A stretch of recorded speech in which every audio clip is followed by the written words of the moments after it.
ہوا میں بڑی تبدیلی پہ بات کرتے ہیں۔ پاکستان کے دو نامور سینئر صحافیوں نیوز اینالسٹ کو ہم نے دعوت دی ہے، ہمیں جوائن کریں۔ جناب محمد مالک جو اپنا ایک بڑا مقبول پروگرام بھی ہوسٹ کرتے ہیں، نیوز اینالسٹ ہیں۔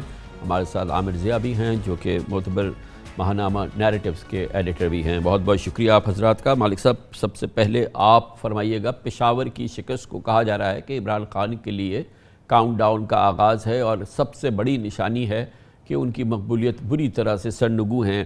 ویسے تو ابھی آئینی قانونی طور پہ اس حکومت کے پاس مزید 2 سال سے زائد 2 سال کے قریب عرصہ ہے۔ آپ کو کیا لگتا ہے سروائیو کر پائیں گے عمران خان یہ اگلے 2 سال، یا اس میں پھر کوئی اور انٹرونشن آپ کو نظر آتی ہے؟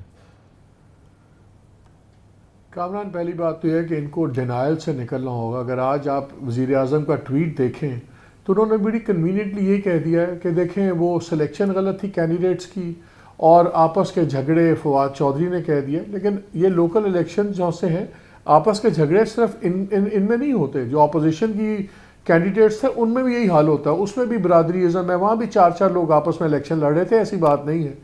ان کو پہلے اس ڈینائل سے نکلانا چاہیے، اور جیسے بھی آپ کی رپورٹ نے پوری ہسٹری سنا دی ہے، آپ کو ٹرینڈ نظر آ گیا ہے۔ اور یہ کہنا کہ صرف ایک مہنگائی یہ ایشو نہیں ہے، یہ جتنا ریموٹ کنٹرول 2 پروونسز کا پرابلم کیا ہے۔ کے پی کے اندر بھی ہم دیکھیں ایک بڑے ہی نااہل انہوں نے وزیر اعلیٰ لگائے ہوئے، بڑے کمزور آدمی ہیں جن کو تنزیہ طور پہ لوگ بزدار پلس کہتے ہیں۔ پنجاب میں چلے جائیں تو وہاں بزدار خود ہیں، وہاں پہ بھی آپ نے ٹرینڈ دیکھ لیا۔ دونوں جگہ سیریس گورننس کے ایشو ہیں۔ مہنگائی تو نیشنل ایشو ہے، وہ تو ہر جگہ ہے، لیکن جو ان کی پاور بیسز ہیں اس میں انکمپٹنس، نیپوٹزم، اور آپ تبادلے گننا شروع ہو جائیں تو آپ خود بھی پروگرام کرتے ہیں، ہم بھی کرتے ہیں، آپ گن ہی نہیں سکتے۔ ابھی پچھلے ہفتے آپ دیکھیے، ہفتے والے دن سیکرٹری جو سے پیٹرولیم تھے ان کو فارغ کر دیا گیا، اور جب میری بات ہو رہی تھی تو مجھے بتایا گیا کہ وہ ان کو خود بھی نہیں پتا تھا کہ وہ فارغ ہو گیا، ان کو ٹیلی ویژن سے پتہ لگا، ہفتے والے دن نوٹیفیکیشن نکلا، اور ابھی تک اس کی کل تک وزیر سے اپنے ملاقات نہیں ہو سکی تھی کہ پتہ لگے کہ مجھے نکالا کیوں ہے۔ اس طرح گورننس نہیں چلتی، اور یہ اب ٹرینڈ سامنے ہے۔ جو آپ کا بڑا سوال ہے کہ کیا ہوگا، آئی تھنک اس کے اندر ڈیسائیڈنگ فیکٹر یہ ہوگا بہت بڑا کہ نواز شریف وغیرہ کیا ڈیل بناتے ہیں۔ دیکھیے، وہ جو ان کی عادت ہے میاں صاحب کی، وہ ہمارے یہاں ایک فریز ہوتا ہے طلیب طلاق، کہ ہر چیز ابھی ہو۔ شاید ان کو زرداری صاحب سے سیکھنا چاہیے کہ کچھ چیزیں ٹھنڈی کر کے آرام سے بھی کریں تو چیزیں ہو جاتی ہیں۔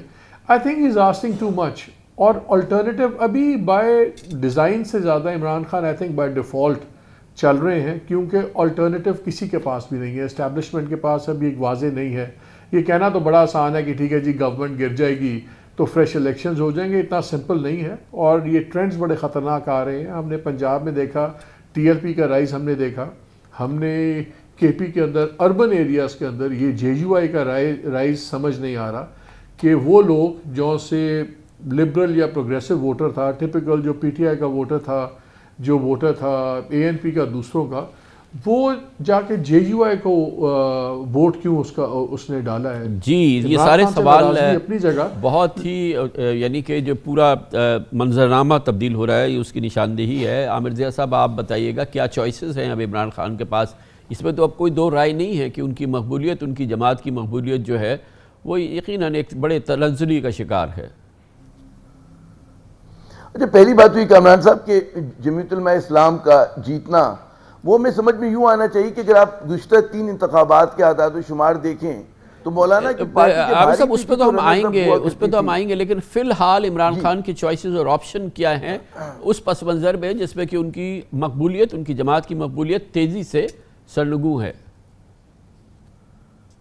لیکن وہ تو جیسے آپ نے اپنے ابتدائی کلمات میں فرمایا تھا کہ جو دھچکا لگا ہے اور جس طرح سے ان کی مقبولیت میں کمی آ رہی ہے، اس کی 2-3 تو بڑی واضح سامنے کی مثال ہے، وجوہات ہیں، جس کا اعتراف جو ہے عمران خان صاحب یا ان کے وزراء بھی کر رہے ہیں کہ جناب ان فائٹنگ جو تھی، اب پشاور کی سیٹ پر اگر بنگش صاحب کو انہوں نے انتخاب وہ میئر کے لیے لڑایا تو ان کو باہر سے امپورٹ کیا گیا، اور ظاہر ہے کہ ان کی نہ ان کے اس طرح کے کانٹیکٹ سے، نہ اس طرح سے ان کا کہتے ہیں نا کہ لوگ ان کو جانتے تھے، تو اس طرح کی بڑی فاش غلطیاں کی، جو میں ٹیکٹیکل لیول پہ بات کر رہا ہوں۔ ایک تو ظاہر ہے کہ جس کا اعتراف انہوں نے خود بھی کیا، پہلی بات۔ دوسری بات یہ کہ جس طرح کے ظاہر ہے کہ مہنگائی ہے اور جس طرح کے ایک گورننس کے ایشوز ہیں وہ بھی ان کے سامنے ہیں۔ پھر ایک تیسرا ایشو جو ہم عموماً درگزر کر دیتے ہیں کہ جو تیسری ترقی پذیر ممالک ہوتے ہیں اس میں عوام کی جو صبر کا پیمانہ ہوتا ہے وہ 2-3 برس کا ہوتا ہے۔